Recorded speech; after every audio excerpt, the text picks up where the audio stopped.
Pues mis primeras palabras son forzosamente y agradablemente de satisfacción y agradecimiento hacia la sección alavesa de la Real Sociedad Vascongada de Amigos del País y muy en particular a Amelia Valdeón, su presidenta, porque me ha hecho el enorme favor de publicar un libro cuyo contenido yo tenía realmente olvidado. Y voy a explicar por qué digo esto. Bueno, pero antes voy a decir que la presentación que voy a hacer consta de 3 partes. Primero voy a decir cómo surgió esta investigación, cuándo, por qué, en qué circunstancias la hice, tiene interés. En segundo lugar, voy a hacer un repaso capítulo a capítulo muy breve, sucintamente, de los contenidos de los capítulos del libro. Y en tercer lugar, proyectaré unas cuantas imágenes que vendrán pues, a ilustrar lo que he dicho previamente. Bueno, esta investigación yo la inicié en el año 2012.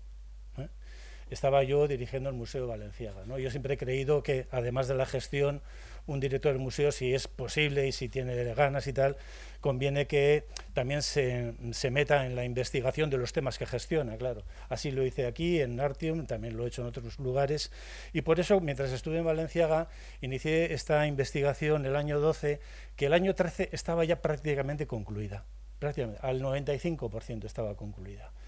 Pero mi salida de Balenciaga fue una salida voluntaria, un final bastante doloroso por las circunstancias económicas y políticas y no sé qué que tuve que vivir, pues me marché y necesité, durante un montón de años, necesité olvidarme de Balenciaga. A pesar de que para mí es un personaje entrañable y muy querido, necesité separarme. Y toda esa investigación que referida a este tema del que luego hablaré, estaba ya prácticamente acabada, de esa investigación, la lección de ingreso que di aquí en Vitoria, para entrar en la Real Sociedad Vascongada, era el último capítulo. El último capítulo de aquella investigación fue la lección de ingreso. Entonces, bueno, me tuve que separar y meterme en otros proyectos, olvidarme un poco de toda la experiencia vivida en Guetaria y hasta tal punto me metí en otros proyectos que se me olvidó que tenía este. Y bueno, como no quedó publicada la lección de ingreso, pues bueno, yo ni sabía que se publicaba.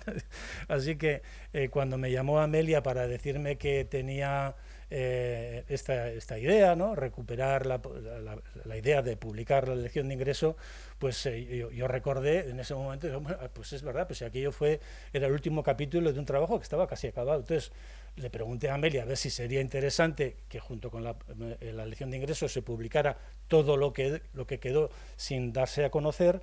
Me dijo que sí, y entonces aquí trabajé el 5% de la investigación que faltaba y le entregué el material para que ella lo publicara. De ahí mi enorme agradecimiento por recordarme a algo que estaba allí abandonado y que ya bueno, pues el estado de ánimo me permitió recuperar con ganas a la figura tan entrañable para mí, tan querida y tan admirada de Balenciaga. Bueno, este trabajo en realidad lo empecé al mismo tiempo que inicié otro sobre Aurelio Arteta. Me van a decir, ¿y qué tiene que ver Aurelio Arteta con Cristóbal Balenciaga? Pues poco, pero hay 3 o 4 factores que les ponen en conexión. Aurelio Arteta es un pintor, Balenciaga es un diseñador de indumentaria de alta costura. En principio no parecen personajes muy alejados, pero la guerra civil les unió, en cierto sentido. Los dos tuvieron que abandonar España por la guerra civil. Uno se marchó, Arteta, como un exiliado político. Si hubiera quedado en España lo hubiera pasado mal, previsiblemente, y Balenciaga tuvo que irse como un exiliado económico. Pero los dos tuvieron que abandonar su país, tuvieron que ir a otro país. Arteta se fue a México, fue en el Sinaya, el buque este de los exiliados, que llegó a Veracruz, y tuvo que reiniciar su vida allí, de la misma manera que Balenciaga tuvo que marcharse a París y reiniciar su vida laboral allí. Los dos son creadores también, uno es creador de imágenes pictóricas, el otro es creador de vestidos, indumentaria. Los dos son, digamos, artistas, pero todo lo demás ya es distinto. y sobre todo es distinto el destino que tuvieron. Balenciaga, nada más llegar a París, triunfa, tiene un éxito enorme, un reconocimiento absoluto en Francia, en Inglaterra, en Estados Unidos, en Italia. El reconocimiento es, vamos, sin fisuras, absoluto, 100%, desde el minuto 1 de su presencia en París. Bueno, desde que presenta la primera colección, que fue en verano del año 37. En cambio, a Arteta le pasó pues prácticamente lo contrario. No solamente Balenciaga vive luego muchos años, bueno, toda su carrera, hasta que fallece en los años 70 y tal. En el caso de Arteta, llega y se introduce muy bien en el ambiente cultural mexicano. Tiene dos apoyos muy interesantes. Uno es Indalecio Prieto, que era amigo suyo, un político socialista, y luego otro apoyo importante que era Francisco Belaústegui Goitia, un no político, pero representante del nacionalismo vasco en México, que son quienes deciden apoyarle e tratar de insertarle en el mundo cultural mexicano. Y lo hacen muy bien, puesto que empieza a recibir, a diferencia de otros pintores exiliados, Arteta empieza a tener un éxito, empieza a tener encargos, a vivir bien, que se puede pagar una casa, y se lleva a los hijos, pero al cabo de 14 meses muere además en un accidente de tráfico. De tal manera que, digamos, lo que podía haber sido también una promesa de éxito, además Arteta, un pintor muralista, en México, el país de los muralistas, en el momento en el que el muralismo tiene mayor predicación y acogida, pues sin embargo muere. A los 14 meses de llegar a México muere. O sea, entonces Arteta y Balenciaga eran como la cara y la cruz de una misma moneda, la moneda de los exiliados, representantes ambos los dos, cada uno en su campo, de aquellos que tuvieron que abandonar el país por razones de la guerra. Bueno, entonces el trabajo sobre Arteta lo publiqué en el año 15, o sea, con ese no tuve problemas, salió adelante, pero el de Balenciaga quedaba ahí un poco aparcado a la espera del momento oportuno que vino de la mano de Amelia, ¿no? Bueno, y ya, estas son las circunstancias un poco en las que empecé a hacer este trabajo con este propósito, esta intención. Voy a empezar a hacer un recorrido por los capítulos del libro, y el primero es describir cuál era la situación en San Sebastián, que era donde estaba residiendo Balenciaga, en los momentos anteriores y posteriores a la entrada de las tropas nacionales en San Sebastián. Las tropas franquistas entran en Donosti el 13 de septiembre del 36. Apenas habían pasado 2 meses, bueno, no han pasado ni siquiera 2 meses desde que el 18 de julio se produjera el alzamiento, y Balenciaga estaba durante esos meses en que San Sebastián estaba, digamos, bajo gobierno republicano, se quedó allí, no se escapó ni se fue a ningún sitio. Él era un personaje sin una proyección político-pública conocida, vamos, nadie le tenía tachado de que fuera ni de derechas, ni de izquierdas, ni de centro, ni nada de nada, ¿no? Era un personaje conocido, pero no tenía una caracterización política, ¿no?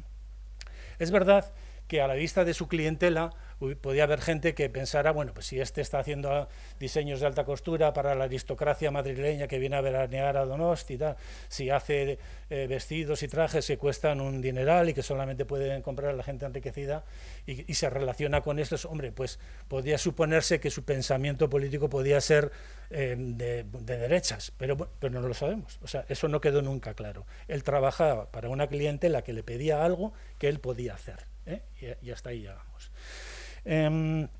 Sin embargo, Balenciaga, en aquellos días previos a la entrada de las tropas nacionales en San Sebastián, tuvo miedo. Y de hecho le dijo a un amigo suyo, un sastre, José Ciriaco Gutiérrez, tenía una sastrería allí en la Avenida de la Libertad, Sastrería Gutiérrez, pues un día se encontró con él, se citó con él y dijo, mira, Pepe, más vale que tú y yo nos vayamos fuera de San Sebastián, nos vayamos al extranjero, porque cuando entren los nacionales tú y yo vamos a tener problemas. ¿Vale? Se lo dijo. ¿Qué clase de problemas? La fuente informativa que traslada esta noticia no lo dice, ¿no? ¿Problemas por qué? Si no estaba caracterizado políticamente. Bueno, aquellos momentos eran unos momentos en los que no hacía falta mucha caracterización para que uno le dieran el paseillo, ¿no? Pero él tenía miedo. Unas pocas semanas antes se había producido el asesinato de García Lorca en Granada. Muchos artistas estaban pasándolo mal. Él era una persona que, aunque no tenía una proyección política pública conocida, sí era abiertamente, en su comportamiento social, manifestaba abiertamente su homosexualidad. No era una homosexualidad chirriante, ni mucho menos. Él era muy discreto, pero él vivía con un compañero y no ocultaba que vivía con ese compañero. Eso podía ser suficiente para tener miedo a que cuando lleguen los nacionales tú y yo vamos a tener problemas. El otro no, el otro estaba casado, tenía hijos y no sé qué. Pero algo sintió él que le podía suceder. El hecho es que Balenciaga se marchó, no le pasó nada. José Ciriaco Gutiérrez se quedó y lo fusilaron en Hernani a finales de octubre. Así que, bueno, pues algo veía él que podía llegar a perjudicarle. El caso es que se marcha y se instala, cierra las 3 casas que tenía en España, cierra la casa de Donosti, cierra la casa de Madrid y cierra la casa de Barcelona. Es decir, él dice, en este momento en el que el país se está matando en unas sangrientas mortandades y tal, ¿qué sentido puede tener hacer vestidos de alta costura? Bueno, ni nadie compra, ni nadie compraría, y si alguien quisiera comprar en estas circunstancias, yo no le hago el vestido, yo cierro las tiendas y me voy. No es clima para trabajar aquí. Y así se cierra las 3 casas, las pone como en compás de espera, un cierre, un latente, así un poco, quizás pensando que con el tiempo pudiera reabrirlas, como así ocurrió, y se marcha a París. Y en París empieza una nueva etapa. Vamos a ver, la casa de San Sebastián la tenía desde muchos años antes, de los años 20, incluso antes.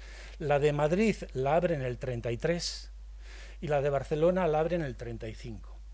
Esta progresión de ampliar el negocio y de abrirse al territorio nacional parece indicar que en su cabeza pudiera estar la idea de que con el tiempo, tras Madrid y Barcelona, abriría algo en París.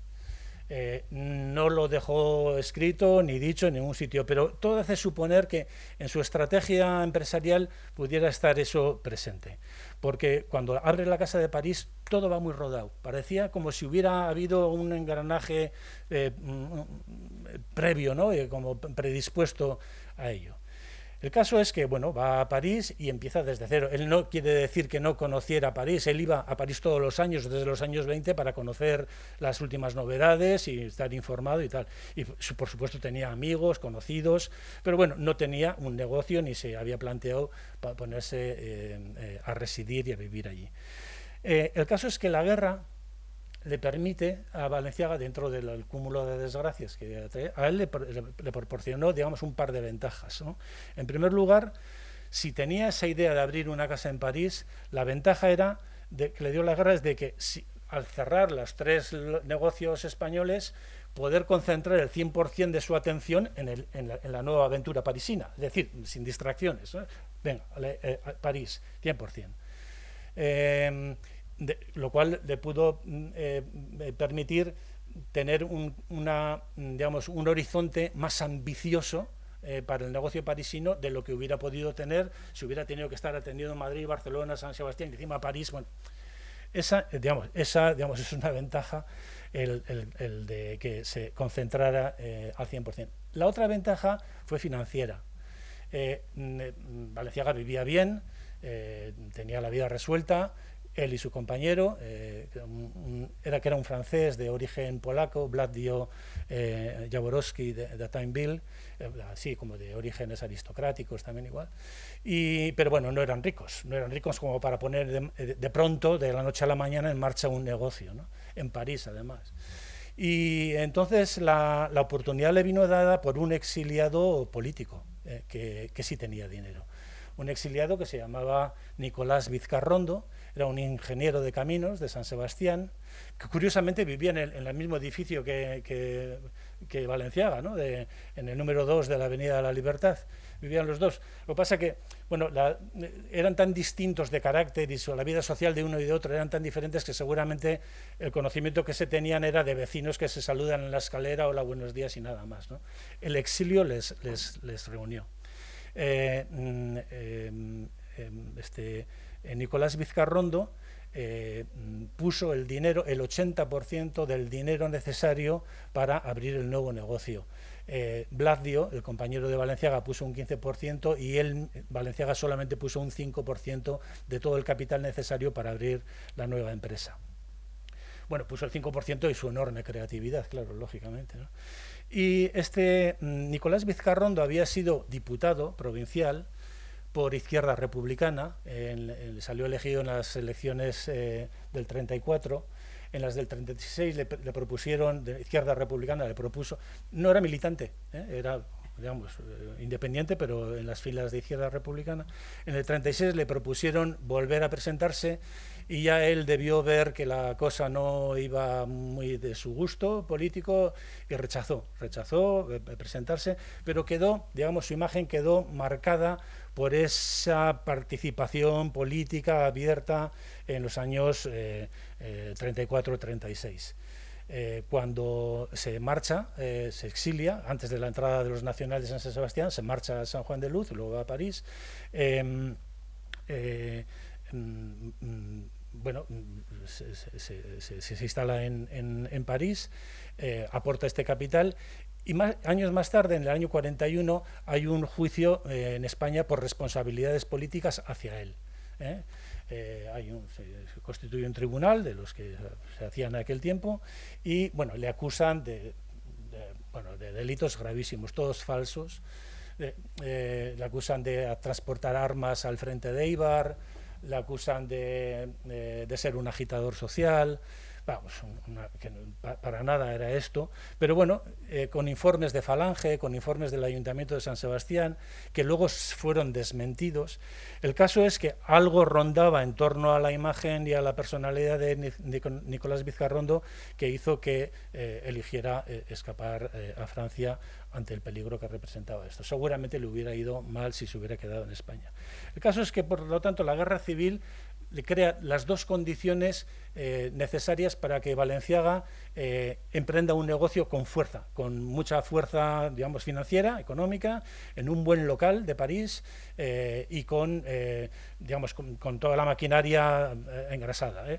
Él como creador, Vizcarrondo como financiero y como, digamos, agente administrativo de la empresa, Bladio Jaworowski Datainville como ayudante de Balenciaga. Él se encargaba de hacer los tocados de las indumentarias y él también, Jaworowski Datainville, aportaba, digamos, la inserción en el mundo cultural parisino.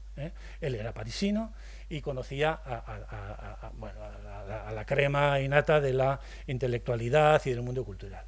Y en parte estos contactos previos que Balenciaga y Bladio tenían en París les permiten esta facilidad para acceder a los medios de comunicación, a la gente influyente, a clientas, porque ya venían, digamos, teniéndolos de antemano.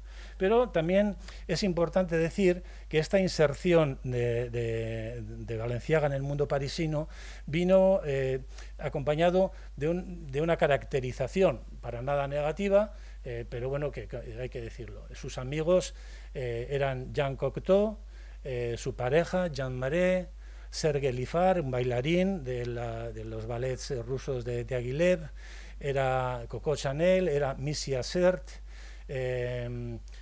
Bueno, era un grupo caracterizado por sus relaciones bisexuales, homosexuales, de vida social muy intensa, intensísima, bebida, drogas, sobre todo opio. ese grupo, digamos, fue el caldo de cultivo protector en donde Balenciaga se insertó, no para participar de esas costumbres, sino para, digamos, encontrar unos aliados en ese mundo que le ayudaran, ¿no? Lo que tenía en común Balenciaga con ellos era, digamos, pues, la creatividad, dedicarse a una actividad creativa y la condición sexual. Se instala en una de las principales calles de París, en el tercer piso de un edificio del siglo XIX, y la primera colección la presenta en agosto del 37. Fíjense, o sea, de aquí debió salir en septiembre del 36 o agosto del 36, bueno, ya en agosto ya tenía una colección preparada, ya tenía el taller instalado, ya tenía digamos, las costureras y los demás contratados, y ya tenía una colección completa. No había pasado ni un año desde que se había tenido que marchar de San Sebastián. Luego presentaré algunas imágenes sobre cómo era el local donde hacía los pases de los desfiles.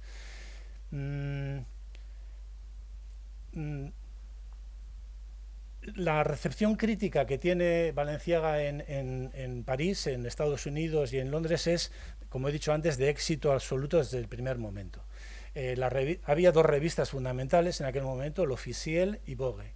Vogue era una revista más orientada hacia las clientas, hacia las posibles compradoras, ¿no? Y fotografías de color, grandes imágenes, muy buen diseño, autores que escribían con, en fin, cerca de lo literario incluso, ¿no? Y es una revista vistosa, ¿no? Orientada hacia la potencial clienta. L'Officiel era una revista más orientada a los profesionales, era más técnica. No era tan vistosa, pero era muy precisa en las valoraciones que hacía. O sea, no se andaba con retóricas ni con juegos de frases literarias. La palabra hermoso, bonito, no estaban en su vocabulario. Iba a la frase, este corte es así, aquel cuello es así, esto, muy bien. O sea, muy bien. Bueno, cuando era muy mal no lo decían, simplemente no lo atendían, ¿no? Bueno, pues en el periodo de la guerra, del 37 al 39, la persona, el diseñador que más veces aparece mencionado y con fotografías y dibujos de sus obras es Balenciaga. El que más que Chanel, más que cualquier otro. Que Faz, que Heim, cualquiera, el que más. Esto indica, pues, un éxito extraordinario, porque Vogue seguía a continuación. Si L'Officiel dice que esto es tan importante, bueno, también tiene su propio criterio, claro, pero digamos, Vogue distribuía un poco más entre los distintos diseñadores sus atenciones, ¿no? Mientras que en el caso de Balenciaga y L'Officiel, la predilección de L'Officiel era casi pasional, aunque lo ocultaban. La palabra pasión y todo eso no podía estar, ¿no? Pero se notaba, ¿no? en la dedicación que le prestaban. Mientras eso ocurría en Francia, y, bueno, la misma atención le dedicaron la prensa norteamericana, exactamente igual, el año 37, 38, 39, mucha atención, mucha atención. En Norteamérica, Balenciaga no vendía modelos exclusivos, vendía las patentes a los grandes almacenes que luego hacían series, ¿no? A precio muy barato, bueno, 15, 16 dólares. Podías tener un vestido de Balenciaga que incluso tenía hasta 3 o 4 posiciones para ser puesto en el cuerpo de la mujer, ¿no? Bueno, frente a este éxito, esta recepción crítica tan positiva, en España la recepción crítica fue cero, absolutamente cero.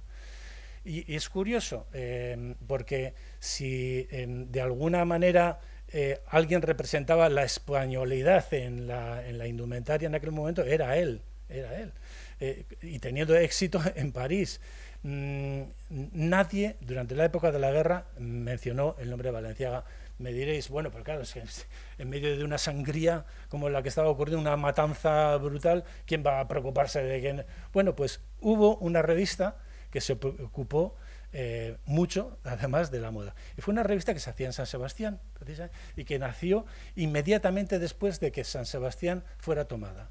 Era una revista que se llamaba Vértice, era una revista cultural, falangista, claramente falangista, y que de un formato espléndido, muy grande, unas hojas de un gramaje importante, reproducciones en color, grandes fotografías, y luego muchas secciones. Había una sección de la guerra, evidentemente, pero con fotografías de aéreas, de tanques. O sea, había fotógrafos que se preocupaban de tomar buenas imágenes más allá de lo documental. Y luego tenía una sección de arquitectura, tenía una sección de música, tenía una sección de artes plásticas, tenía una sección de baile, tenía una sección de moda. 4 páginas, en cada número mensual había 4 páginas de alta costura en plena guerra civil. Bueno, ¿cuántas veces la revista donostiarra Vértice, que todos los colaboradores además eran donostiarras o vascos, cuántas veces le mencionaron entre el 37 y el 39 a Balenciaga en las páginas de alta costura de la revista? Ninguna. Es decir, algo pasaba, y volvemos al periodo anterior, tengo miedo, vámonos, y algo grave nos puede pasar. Algún tipo de objeción tenía los falangistas, carlistas, lo que fuere, que dominaran el panorama político en San Sebastián en aquel momento, para que hubiera una censura, un ninguneo absoluto sobre Balenciaga. Solamente apareció por primera vez una imagen de un diseño de Balenciaga cuando la guerra ya había acabado. Y todavía la revista se seguía haciendo en San Sebastián, ¿eh? O sea, la revista luego ya me parece que en el año 40-41 se traslada a Madrid, subsiste hasta el 45 aproximadamente, en que bueno, Falange empieza a perder peso político y dejan de tener dinero suficiente para pagarse una publicación tan cara como era aquella, ¿no? Entonces, es curioso, ¿no?, que porque además las páginas de moda de la revista Vértice alardeaban de la influencia de la indumentaria española en el mundo. O sea, la indumentaria de los trajes populares, ¿no?, la indumentaria religiosa, la indumentaria de las que se veían las pinturas de Velázquez, de Goya y tal. O sea, la revista quería que quedara claro que su posición era que la influencia mayor en el mundo de la moda, en el mundo, es de origen español. Y bueno, y tienen a un español que estaba teniendo éxito en San Sebastián al máximo nivel y no le mencionan ni una vez. Y a cambio, el ridículo era que ese ninguneo estaba acompañado por el ensalzamiento de un diseñador sevillano de segunda fila, que bueno, sí, estaba en París también y tal, pero que no tenía nada que ver, un tal Julio Lafitte, pero que su hermano era el jefe provincial de la Falange en Sevilla, y además él era como de orígenes aristocráticos, no duque de no sé qué, no sé cuál. Entonces le daba pábulo a un secundario, mientras se lo negaba absolutamente a Balenciaga. Esa es una de las partes del libro, o sea, ver esa recepción crítica muy positiva en un caso y muy inexistente en el otro caso. Luego otro capítulo tiene que ver con la exposición de pintura española que tuvo lugar en Ginebra con motivo de la evacuación de las obras del Museo del Prado fuera de España. En el otoño del 36, cuando las tropas de Franco estaban por la zona de Moncloa, estaban a punto de entrar en Madrid, hubo muchos bombardeos sobre la ciudad, la zona de Princesa, Paseo de Rosales, todo ese barrio quedó bastante tocado, pero también cayeron algunas bombas de los aviones italianos y alemanes, cayeron algunas bombas en el centro, y varias cayeron en los alrededores del Museo del Prado, incluso alguna cayó en el Museo del Prado.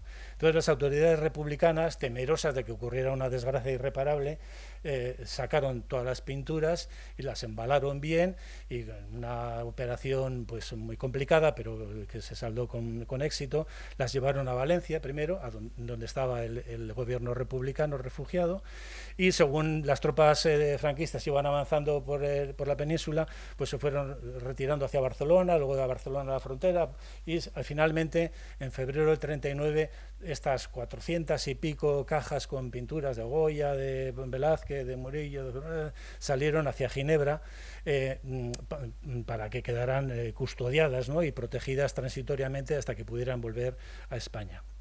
Esa gestión la hicieron las autoridades republicanas, pero mientras estaba, y se decidió hacer una exposición en Ginebra, ya que estábamos, pues hemos traído aquí, vamos a hacer una exposición con todas las obras, y esa exposición se empezó a preparar con las autoridades republicanas, pero se terminó inaugurando con las autoridades franquistas. O sea, porque el 1 de abril del 39 ya está el nuevo Estado, queda creado, y la gestión inicial del traslado a Ginebra, que había estado en manos de funcionarios, pues, lógicamente del Estado, pero ya una vez en Francia había quedado un poco a cargo de José Luis Sert, José María Sert, el pintor, que estaba instalado en París, bueno, el marido de Misia Sert, estaba instalado en París, se encargó de habilitar, bueno, de hacer los contactos con los museos para que esa exposición tuviera lugar. Pero como la exposición se inauguró el 1 de junio del 39, pues ya la inauguración fue a cargo ya no de José María Sert, sino a cargo de Pedro Muguruza, que era un arquitecto del Goibar, pero que formaba parte de la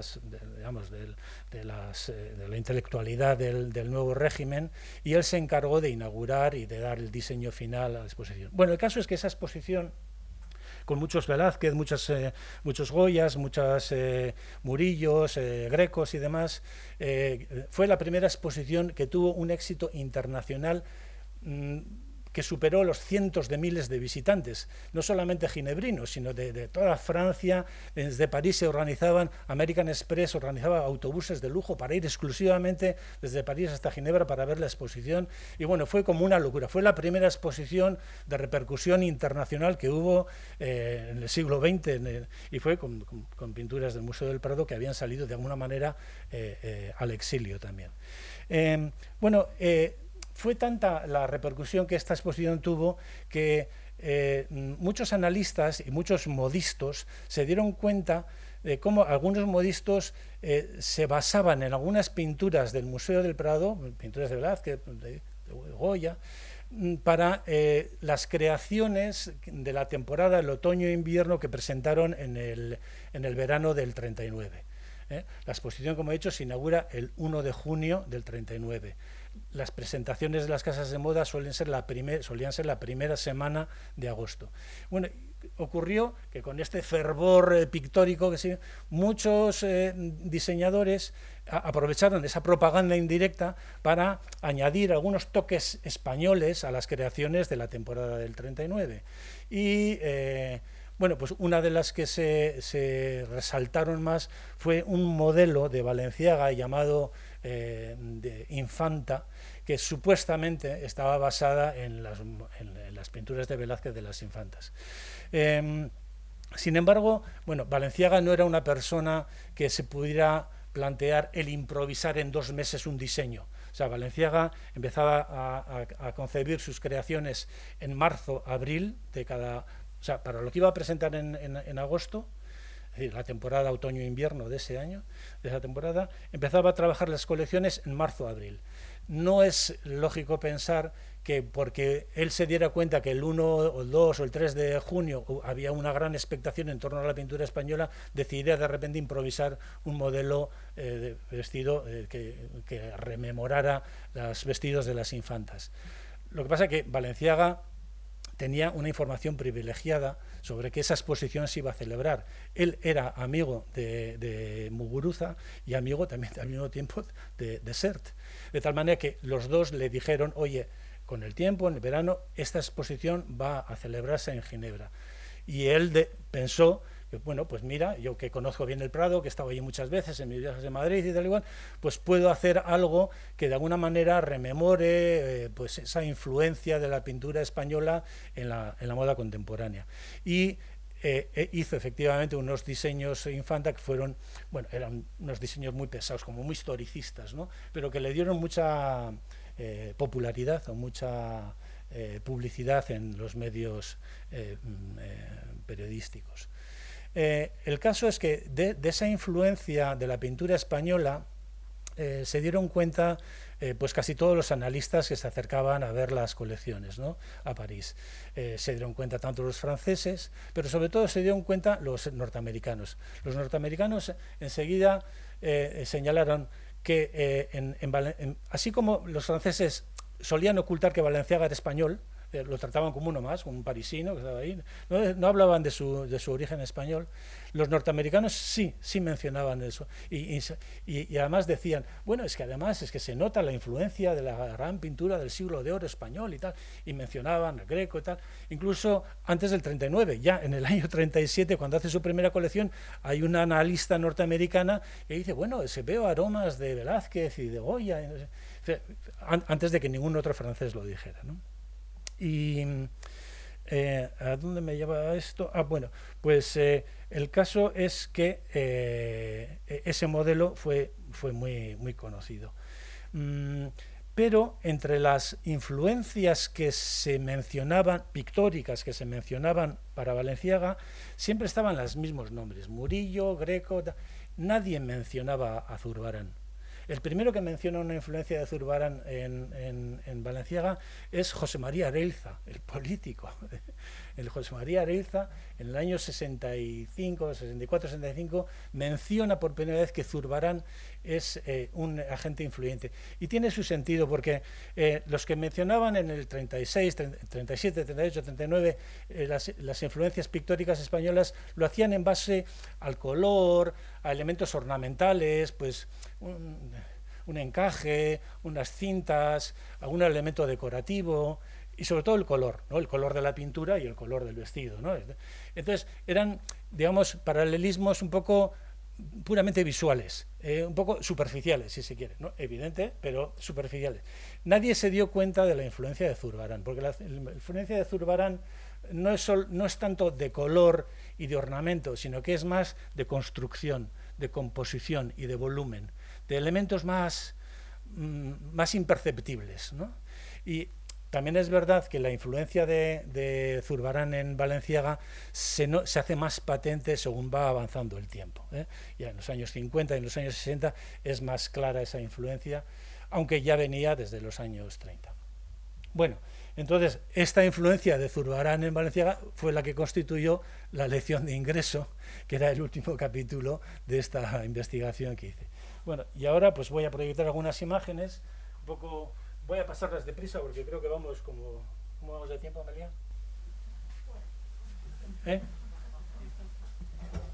Bueno, tengo un montón, cuando tú me digas basta ya. Bueno, esto es un retrato que le hace un fotógrafo de Donostiarra, Rafael Sarría, se lo hace en el primer semestre del 36, antes de la guerra no está en el horizonte, y aquí tenemos a un Balenciaga que tiene ya 41 años. Vale. Tenemos un Balenciaga de 41 años, pero de aspecto bastante juvenil, sonriente, bueno, con una mirada dirigida a nosotros, una mirada, bueno, una actitud como joven, con esperanzas, ¿no? Un gesto, al codo del brazo izquierdo apoyado en la rodilla de la pierna izquierda. Le da una cierta tensión en el cuello ese gesto, pero bueno, esboza media sonrisa. Bueno, es un retrato bonito y sobre todo de una persona, bueno, pues que ve como el futuro con optimismo, ¿no? Bueno, pues bien, está tranquilo, confiado y tal y cual. Esta, sin embargo, es de 1 año y medio después, cuando ya ha tenido el primer éxito. Y sin embargo, ya está en París, ¿eh? Y como digo, esta es una fotografía de François Collard, un fotógrafo muy famoso, que fue el fotógrafo que hizo todas las fotografías del pabellón español, el pabellón español en la exposición internacional de 37 en París, ¿no? Collard le hace esta fotografía y a pesar de que ya se ha sentado y ha tenido su primer enorme éxito, como le vemos a Balenciaga aquí, pues está como cariacontecido, ensimismado, no sonríe, la mano la tiene floja, está echado para adelante, aunque Collard ladea la cámara para que parezca un poco erguido, pero en realidad está hecho para adelante. Está con la mirada vuelta hacia adentro de sí. La luz le viene del lado derecho según la imagen y le deja en sombra el lado izquierdo. Es una actitud un poco melancólica, como si estuviera pensando, bueno, y el éxito era esto, ¿no? O sea, ¿no? Algo así, ¿no? Vamos a comparar. Antes de la guerra, antes de conocer el éxito, después de la guerra, con el éxito en su mano. Bueno, esta fotografía, que es conocida, formó parte de un reportaje que François Collard le hizo en este mismo momento. Y son fotografías que la mayoría no son conocidas, se las van a ver ustedes por primera vez en mucho tiempo. Entre los primeros que la ven, vaya, sí, sin más. Aquí le vemos en otra pose, también serio. Vemos que en la mano izquierda tiene un cigarro. Ha dejado esa cinta que tiene de cuero ahí en la mano floja, la ha dejado en algún sitio. Mira directamente, también está erguido, pero François Collard sigue moviendo la cámara hacia un lado y hacia otro lado. Yo creo que Collard le veía muy estático a Balenciaga, y entonces, bueno, si él está estático, yo muevo la cámara, por lo menos que haya movimiento de algún tipo. Otra pose, vemos que está sentado sobre una mesa de un salón. Este no es su salón, está mirando hacia otro lado, sigue sin sonreír, como abstraído. Aquí igualmente se tumba, sigue jugando con un cuero, una cinta de cuero. Mira hacia un lado, aquí sigue también fumando, el humo le sube a la cara, él está en sus pensamientos. Deja la colilla, vemos que tiene un libro y un cenicero encima de la mesa. Esta es la única foto en la que sonríe, la única, y mira directamente a él. Parece como que se le dijeran, venga, pero tío, sonríe un poco, por favor, ¿no? Por fin esboza esa sonrisa. Aquí se echa una calada. Bueno, y esta es una fotografía ya de la guerra acabado y la guerra europea acaba de empezar. Es una fotografía de Durst, André Durst. Todos los fotógrafos que trabajan para él fueron estupendísimos, o sea, muy buenos fotógrafos, no solamente de moda. Luego veréis una fotografía que le hizo Man Ray, que también hacía fotografía de moda, pero bueno, también, sobre todo de otras cosas. Y esta fotografía de Durst es muy misteriosa. Le vemos a Balenciaga, ya está hiperconsolidado su éxito, ya ha tenido 5 temporadas de colecciones y tal, y bueno, le vemos como confiado, levanta una rodilla que pone sobre una peana donde está la modelo, Colette, que era su modelo favorito. Las modelos de Balenciaga no eran ni guapas ni feas, él no quería que fueran muy guapas o muy espectaculares, porque pensaba que lo que debía concentrar la atención de la clienta era el vestido, no si era guapa o fea la chica. Muy delgada, caderas un poco anchas en el caso de Colette.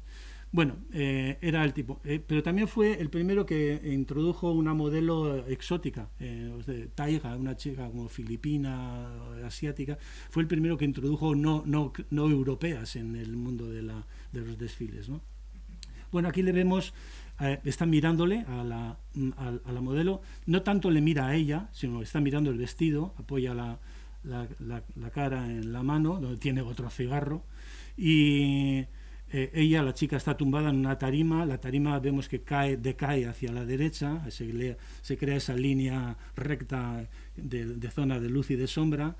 Ella echa el brazo derecho hacia atrás para apoyar la espalda, mira al frente, con la otra mano sujeta su rodilla, y pasa de Balenciaga, ¿no? Ella está mirando a otro lugar. Y parece como un diálogo entre la atención y la indiferencia, ¿no? Él mira a ella, su vestido, ella no mira a nadie. Y sin embargo, lo más sorprendente de esta fotografía, si os fijáis de dónde vienen las luces, hay varios focos de luz.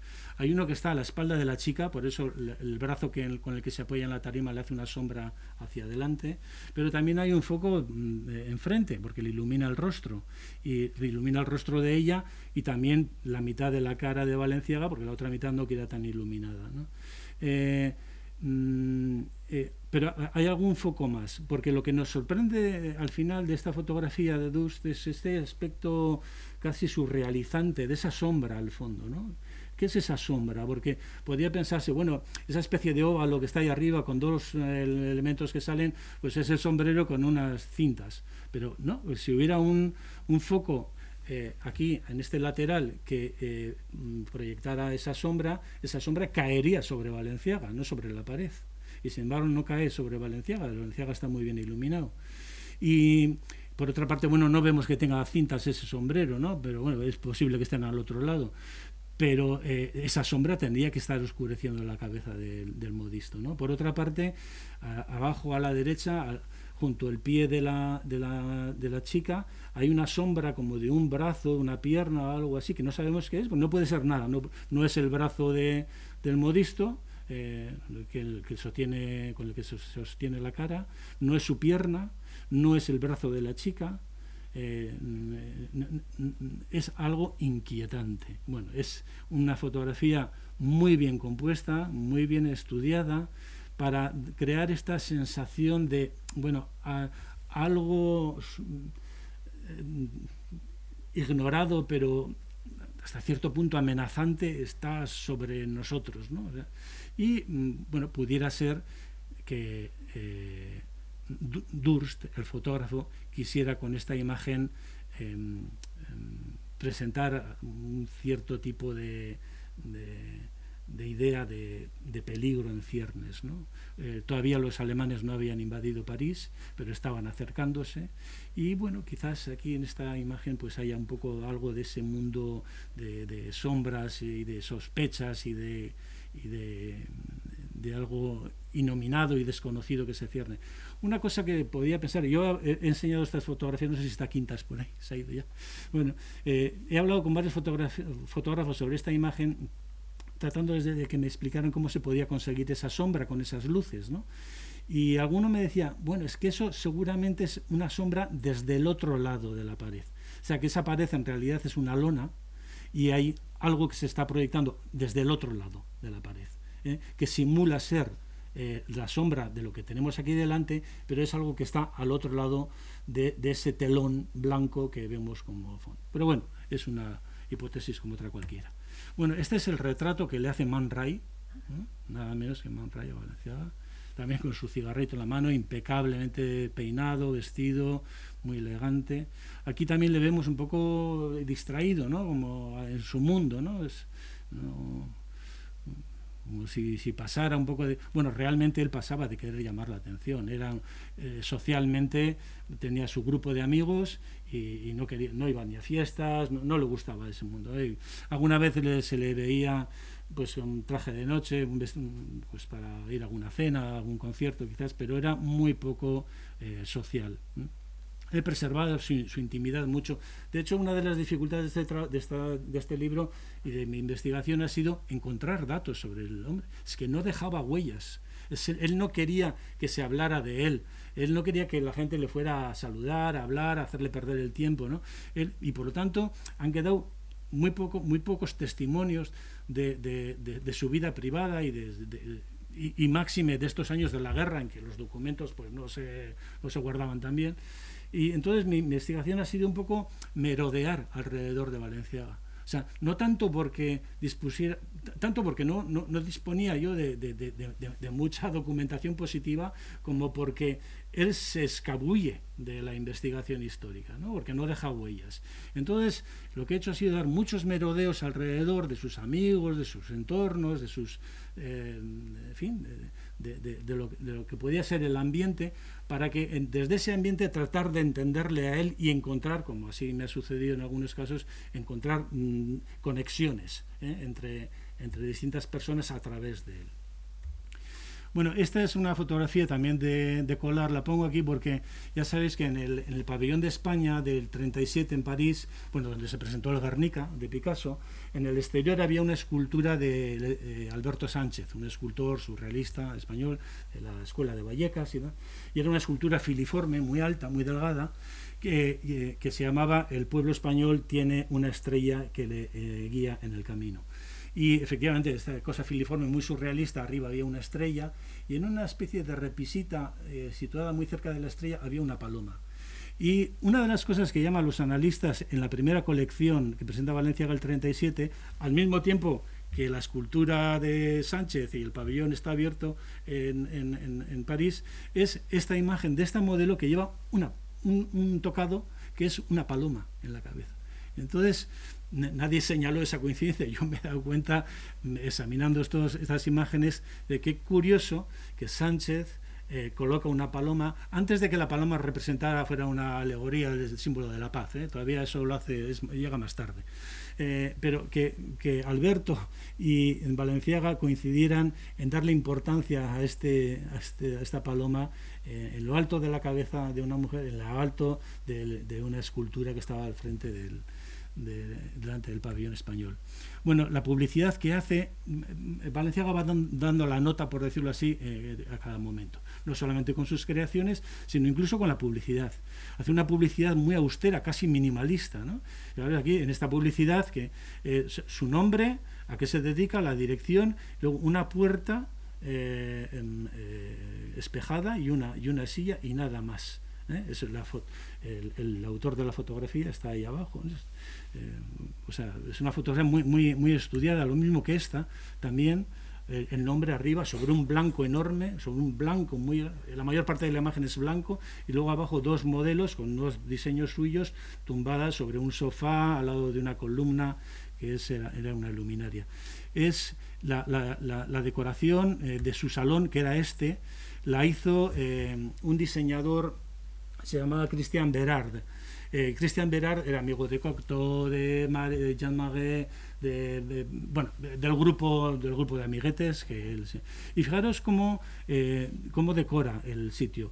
Esta era una casa muy de mediados del 19, seguramente el techo tenía algún tipo de escayola o de decoración ornamental. Bueno, la deja plana para que la vista de las clientas no se vaya para arriba, sino que quede al nivel de abajo. Únicamente coloca unos estucos así un tanto surrealizantes en los bordes en los marcos de las puertas, unas escayolas así como largas ondulaciones, un poco surrealizantes, y las puertas, las hojas de las puertas que cerraban estos pasos también estaban hechas en ebanistería, con esta decoración así de ondulaciones con espejos en el medio. Pues a este material, a esta idea de Christian Berard le va a sacar mucho provecho, porque era una marca que distinguía este salón de Balenciaga de los restantes salones de París. O sea, nadie tenía esta particularidad de ser un sitio tan exclusivamente hecho para desfilar, ¿no? O sea, la gente hacía los desfiles en la casa de no sé quién, no sé, siempre en interiores domésticos, ¿no?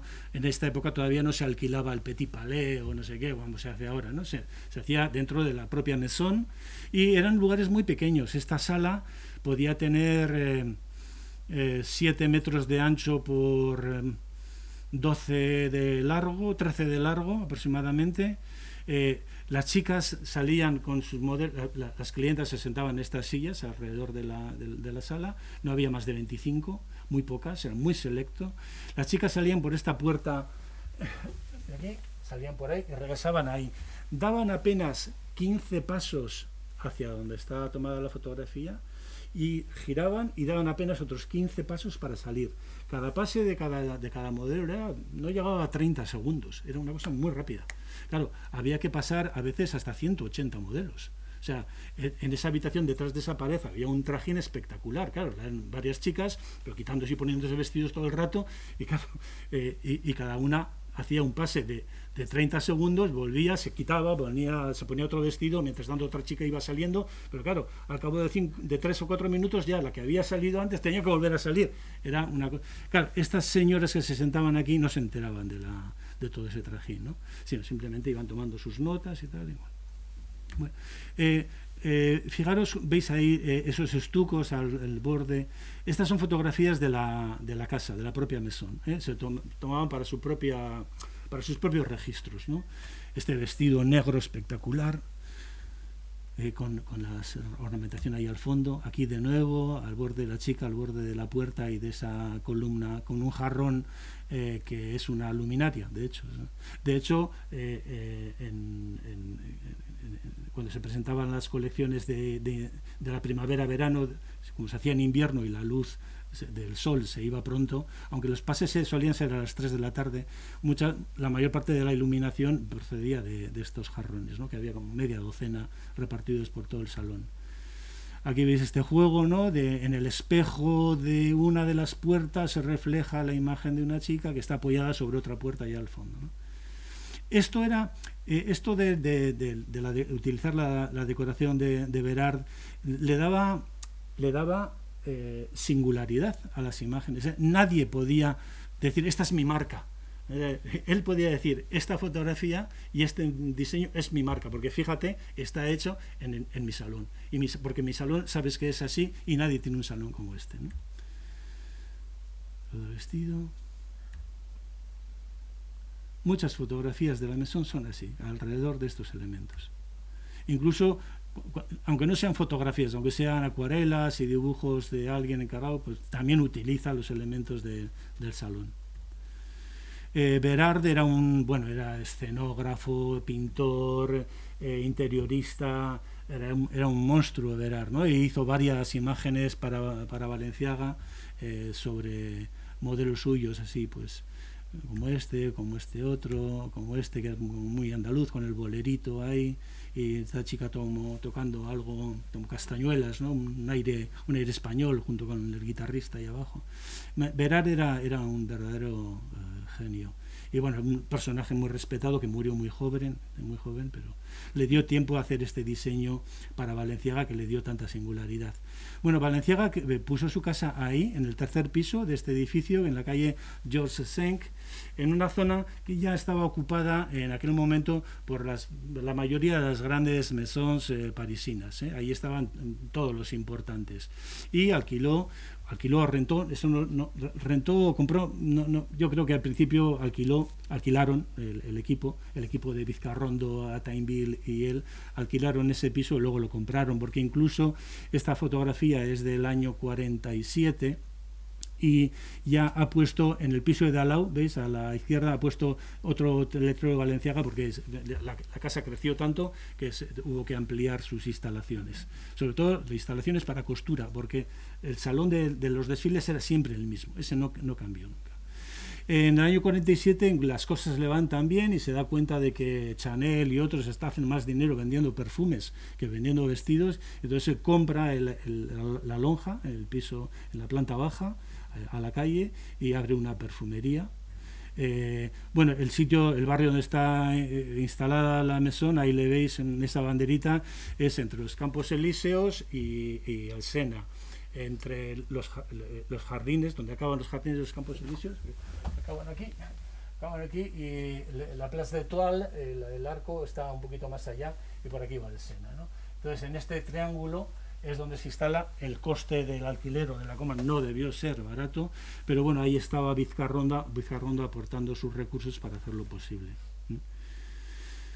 Antes de seguir, se me ha olvidado decir antes que las menciones a la guerra civil por parte de los comentaristas de moda no fueron frecuentes. El hecho de que él fuera español y que hubiera marchado por causa de la guerra no era un motivo de especulación por parte de nadie, ¿no? Solamente en 2 ocasiones se menciona la guerra civil en relación a vestidos de Balenciaga, y uno lo hace una norteamericana que ante un vestido negro como ese vestido negro jaspeado, oscuro, ¿no? Tan dramático que mostraba al principio, dice que es un negro que ninguna mujer norteamericana se atrevería a vestir, pero que es el ideal para que una mujer española lo lleve por la muerte de su compañero miliciano.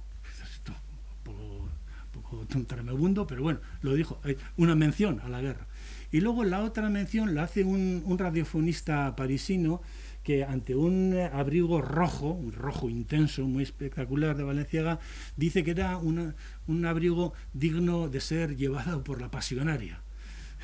Y tiene gracia porque la pasionaria en ese momento, en el 37, era la presidenta de la Asociación Española de Mujeres Antifascistas, y en su condición de presidenta de esta asociación había ocupado el palacete de los Mora y Aragón, que estaba en la calle Zurbano, Zurbano. Y porque los Mora y Aragón sabían, con la llegada de la República, como muchos aristócratas, se marcharon a Francia, se piraron, se dejaron, cerraron el palacete y ahí se quedó eso, hasta que esto se arregle. Entonces, viendo el palacio tantos años vacío, pues la pasionaria y sus mujeres lo ocuparon, ¿no? Y lo curioso es que los Mora y Aragón eran los marqueses de Casatorre, eran los que habían en Guetaria descubierto que aquel niño sabía coser muy bien. O sea, los enlaces y las vueltas que da la historia, ¿no? Bueno, en el año 47, como habéis visto, ahí se compra el local comercial, hace la boutique, en donde vende pues complementos, perfumes y tal. Es una boutique también muy singular, es por fuera, hace un arreglo que trata de... Era un bajo muy dañado, un bajo que ya había sido intervenido anteriormente por otro comercio, había quitado columnas y cosas así. Entonces hay una especie como de reintegración de los huecos, pero bueno, más o menos reintegración, y lo hace con un estilo, con estas pilastras jónicas ahí en el exterior que luego se repiten en el interior. Y lo hace otro arquitecto que se llama Christos Velos, es un arquitecto griego, pero que consigue un diseño, sobre todo en el interior, que es otra singularidad de Balenciaga, porque no era una boutique al uso, sino que era una boutique que parecía un saloncito de casa. Era una boutique donde tú entrabas y te sentabas en una butaca y no había un mostrador y una dependienta, ¿no? Te sentías, era lo que a todo el mundo le llamaba la atención, ¿no? Entras y estás como si estuvieras en la casa de algunos, nada más. Este es otro aspecto del salón,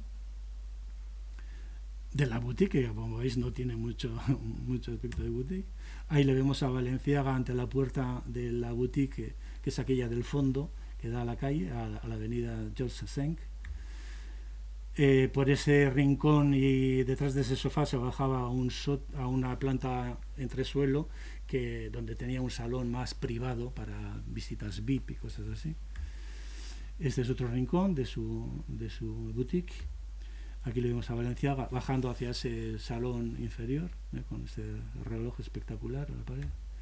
Y una curiosidad también, él era muy coleccionista de antigüedades, ¿no? Entonces, en esta tienda tenía un ascensor, un micro ascensor, que comunicaba la boutique con la tercera planta, donde tenían los talleres y entonces era un ascensor para una sola persona, porque lo que había comprado una silla de andas española del siglo XVIII, y le había pedido al arquitecto, a Christos Velos, que arreglara que esa silla de andas fuera el ascensor, o sea, para una sola persona. Aquí vemos esta acuarela de Eric, era un diseñador, un dibujante de moda muy conocido, con esta chica en el ascensor de Christos Velos. Bueno, la publicidad norteamericana. Ellos, ya digo, compraban las patentes, luego multiplicaban los vestidos y los vendían pues a $16, a $17, algo así, ¿no? Y alardeaban, bueno, pues te lo puedes poner de 4 maneras, este Balenciaga, ¿no? Y este otro te lo puedes poner de 2 maneras, ¿no? Bueno, había mucho pirateo, se copiaba y se plagiaba mucho, había mucha copia pirata. Cuando Balenciaga descubría que había sido engañado, ¿no? Bueno, porque las concesiones estas de los derechos de reproducción pues tenían un número limitado, no podía hacer infinitos vestidos, ¿no? Cuando veía que las casas norteamericanas como Wanamaker y otras, Saks y otros, pues abusaban, pues ya no les vendía más, o sea, cortaba la relación, ¿no? Esto es Vértice. Vértice era, como digo, una revista que pretendía ser vanguardista. O sea, bueno, la Falange era una vanguardia, ¿no? De derechas, pero era una vanguardia. Y aquí tenemos esta pintura ilustrando uno de los números de José Caballero, muy surrealista, ¿no? Podría haber firmado cualquier surrealista de la órbita de André Breton, ¿no? Y muy curioso que una de las veces que Vértice saca como una especie como de brújula esta imagen se llama orientaciones, ¿no? Para orientarte en el mundo de la moda, pues bueno, que sepas cómo están las cosas. Es una orientación del año, me parece que es del número 10, o sea, de principios del 38, y aquí saca pues los nombres de varios diseñadores y Balenciaga no está, saca a Lelong, a Chanel, a Heim, a varios, y Balenciaga no está entre las orientaciones. Sin embargo, Vértice lo que sí hacía era muy buenas fotografías. Esta es de Ortiz Echagüe, y saca estos arranchales con estos sombreros en los cuales después Balenciaga se va a inspirar. O sea, porque Balenciaga se inspiraba en la indumentaria popular, no solamente en la pintura española, sino en la popular y en la religiosa, ¿no? Y esta es la primera imagen, me parece que esto es el número 19, este debe ser como de abril o mayo del 39. De las 3 imágenes que están ahí, la de arriba es la de Balenciaga, y es la primera que saca Vértice. La primera. Esta es la segunda, la fotografía grande del medio, es la segunda, la saca, me parece que en mayo o en junio del 39, y este mismo año saca esta acuarela preciosísima de Carlos Sáenz de Tejada. No está firmada, pero el vestido, no hace falta que esté firmada, el estilo de Sáenz de Tejada es inconfundible, y es la imagen de la izquierda, ese vestido de noche ocre, con ese puff en la espalda y ese lazo. Ese es de Valenciaga. Es la primera vez en la que Vértice dice, bueno, en fin, sí, tenemos a alguien importante que es español, ¿no? Pero le ponen al lado de un diseño de Alix, que era una casa, no voy a decir de segunda fila parisina, pero bueno, no tan importante como Valenciaga, ¿no? Bueno, y ahora voy a hacer una secuencia rápida de no todas las imágenes que reprodujo el oficial entre el 37 y el 39. O sea, mientras Vértice, ya veis que pasaba absolutamente, el oficial publicó estas imágenes. Voy a ponerlas como 3 segundos cada una, sin mayores comentarios. Esta es la primera de ellas. La segunda.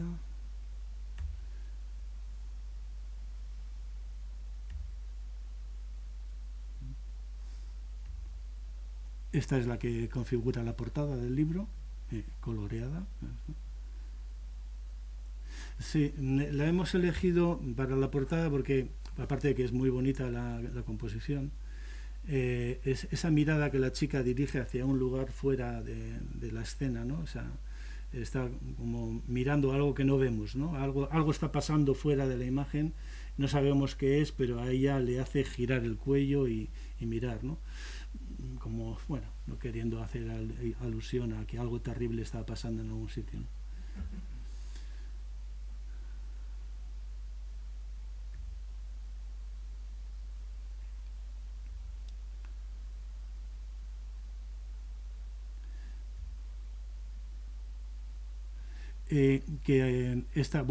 Lora era una fotógrafa austríaca fantástica, muy famosa, muy apreciada. Ella venía de la Bauhaus, había sido fotógrafa en la Bauhaus, y era judía, se tuvo que exiliar de Austria y de Alemania y tal, y fue a recalar a París.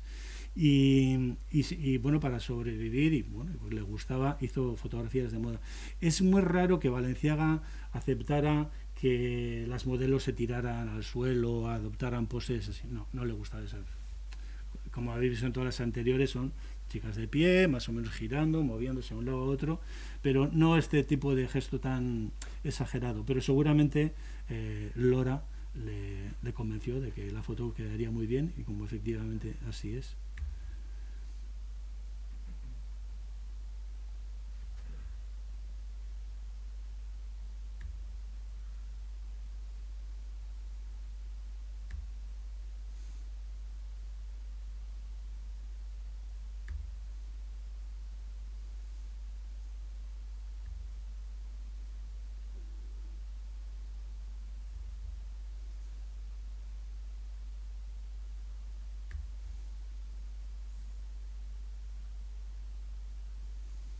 Los dibujantes tenían la ventaja que podían en la misma escena mostrar un lateral y una trasera, ¿no? La fotografía es unidireccional, en cambio el dibujante permite ser más elocuente, ¿no? Si quiere.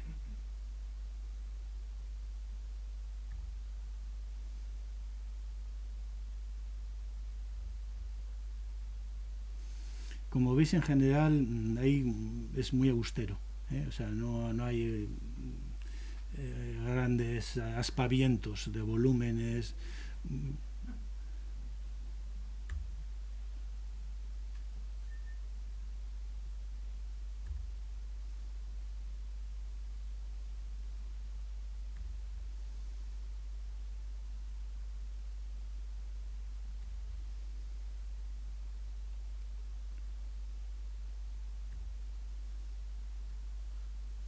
Fijaros que como las chicas ocultan el rostro muchas veces, hay una sombra que cae sobre su cara para que no distraiga la atención.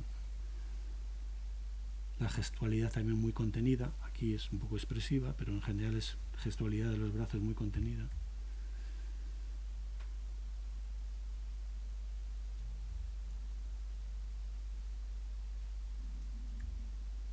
Bueno, pues todo esto es entre el 37 y el 39. Este es uno de los modelos infanta. Como veis, es una falda de amplio vuelo hasta los pies y un cuerpo ceñido, y esta ornamentación, esta especie de ribetes que bordean en mangas y en cuellos y en pecho, que evocan, si os acordáis, las meninas, sobre todo el retrato de la infanta Margarita de Velázquez, pues recuerda un poco a ese aire velazqueño de tipo infanta, pero es que no son vestidos miméticamente copiados, ni mucho menos. Hay como si Balenciaga recordara la pintura y al recuerdo de la pintura dijera, bueno, voy a hacer algo que se parezca a eso, pero según lo va haciendo se va alejando de la imagen original y termina haciendo una imagen, una construcción de un vestido bueno, que tiene un aire A, pero que es sustancialmente distinta, ¿no? Igual que este, ¿no? Amplio vuelo, estos bordes, en este caso negros, ¿no? Ondulantes. Bueno, y Zurbarán finalmente, voy a poner una serie de paralelismos, Balenciaga a la derecha, Zurbarán a la izquierda. Esto ya no es la guerra, esto es ya años 60, 50, 60. Pero está incluido en este libro porque Zurbarán es el no mencionado de todos los pintores españoles que estuvieron presentes en la exposición de Ginebra y que, siendo de gran influencia en él, nadie se dio cuenta porque la influencia de Zurbarán era más estructural, compositiva y volumétrica que colorística, ¿no? Ornamental, por decirlo así.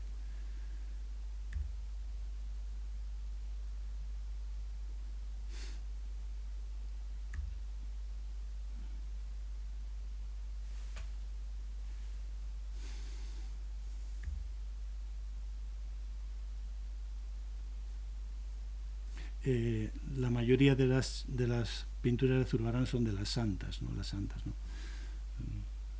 Tiene una serie larga de santas. En el Museo de Bilbao hay una o dos, hay dos. O ángeles, ¿no? Este ángel tocando el arpa, ¿no? Como tiene esa especie de charpe que anuda la cintura a los hombros, pues lo mismo que la chica.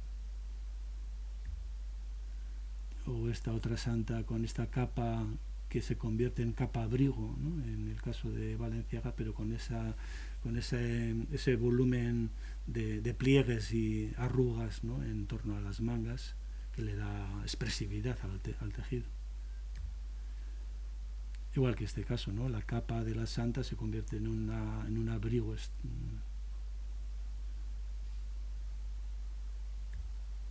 Bueno, y aquí tenemos a Balenciaga en el año 28 en Sevilla.